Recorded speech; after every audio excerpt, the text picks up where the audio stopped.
किसी समय की बात है। हिमालय की गहरी घाटियों में एक छोटे से गांव में आनंद नाम का एक लड़का रहता था। आनंद का जन्म एक गरीब परिवार में हुआ था, लेकिन उसकी बुद्धि और सजगता गांव के अन्य बच्चों से अलग थी। बचपन से ही उसे ध्यान और साधना में रुचि थी। वह अक्सर अपने माता पिता से पूछता कि सच्ची खुशी कैसे मिलती है।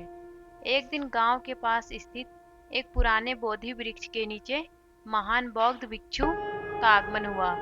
गांव वालों ने भिक्षुक का स्वागत किया और उन्हें भोजन और ठहराने की व्यवस्था की। आनंद ने भिक्षु से मिलने का निर्णय लिया, यह सोचकर कि वे उसकी जिज्ञासाओं का उत्तर दे सकते हैं। आनंद भिक्षु के पास गया और नम्रता से पूछा, महात्मा, कृपया मुझे बताइए कि सच्ची खुशी कैसे पाई जा सकती है। भिक्षु ने उसे ध्यान से देखा और मुस्कुराए। बेटा, सच्ची खुशी आत्मा के भीतर होती है, बाहरी वस्त्रों और सुख सुविधाओं से नहीं। अगर तुम अपने मन को शांत और स्थिर बना सकते हो, तो तुम्हें सच्ची खुशी मिल सकती है। आनंद ने भिक्षु के शब्दों को गंभीरता से लिया और उनसे ध्यान की विधि सीखने का अनुरोध किया। भिक्षु ने उन्हें सिखाया कि कैसे अपने मन को एकाग्र करना है और ध्यान के माध्यम से आत्मा की शांति को प्राप्त करना है। उन्होंने कहा, ध्यान करो, अपने सांसों पर ध्यान केंद्रित करो और देखो कि कैसे तुम्हारे विचार धीरे धीरे शांत होते हैं। आनंद प्रतिदिन ध्यान शुरू कर दिया। प्रारंभ से में उसे कठिनाइयां आईं, लेकिन धीरे धीरे उसने अपने मन को नियंत्रित करना सीख लिया।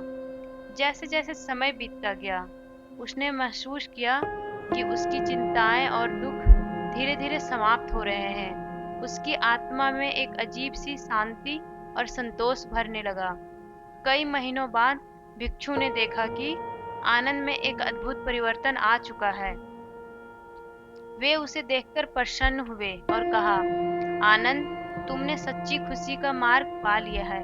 अब यह तुम्हारा कर्तव्य है कि तुम इस ज्ञान को दूसरों के साथ साझा करो और उन्हें भी आत्मा की शांति प्राप्त करने में सहायता करो। आनंद ने भिक्षु के आदेश को माना और गांव के अन्य बच्चों को ध्यान देने की विधि सिखाने लगा। धीरे धीरे गांव के सभी लोग ध्यान करने लगे और उनमें भी शांति और संतोष का अनुभव हुआ। गांव का वातावरण ही बदल गया। लोग अब अधिक सुखी और शांतिपूर्ण हो गए थे। आनंद की इस कहानी ने यह सिखाया कि सच्ची खुशी किसी बाहरी वस्तु में नहीं, बल्कि आत्मा के भीतर होती है।